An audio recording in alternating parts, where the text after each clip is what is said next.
Bonjour à tous et bienvenue pour cette nouvelle vidéo. Aujourd'hui, on va faire quelque chose que j'ai envie de tester depuis super longtemps, c'est de fabriquer notre propre peinture.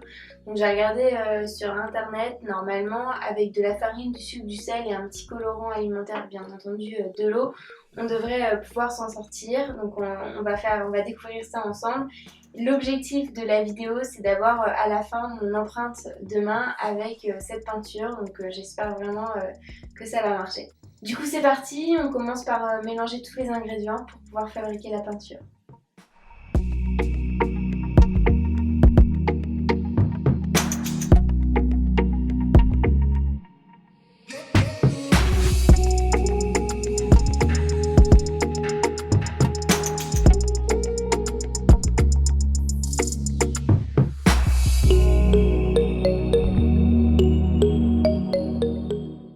Quand j'ai fait la première empreinte de main, je me suis rendu compte en fait qu'on sentait les cristaux de sucre qui s'étaient pas dissous.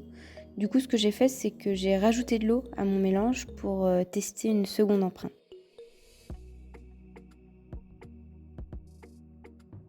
Ça y est, la peinture a séché, donc on voit bien la différence entre les deux versions. Donc celle-ci, où en fait la peinture était trop épaisse, il n'y avait pas assez d'eau et du coup le sucre et le sel n'étaient pas assez dissous.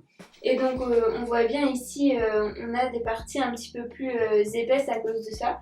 Alors si vous avez envie de faire une peinture où vous voulez justement jouer sur les épaisseurs, sur la matière, ça peut être assez intéressant justement de créer sa peinture comme ça pour avoir des petits effets un petit peu marrants. Sur la deuxième version qui était plus fluide, on a plus du tout ça. Et donc là c'était à la base plutôt ce que je cherchais, mais c'est vrai qu'au final je me rends compte que ça peut être intéressant de jouer comme ça sur la matière, sur la texture, ça peut donner un rendu assez sympa.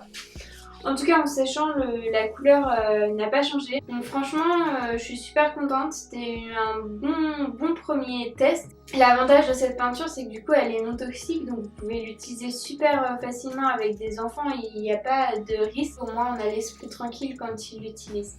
Je vous laisse me dire en commentaire si vous aussi vous avez déjà testé de la peinture non toxique faite à la main et quels étaient vos résultats. Si cette vidéo vous a plu, petit pouce en l'air, n'hésitez pas à vous abonner, ça fait toujours plaisir. Et moi je vous dis à bientôt pour une nouvelle vidéo.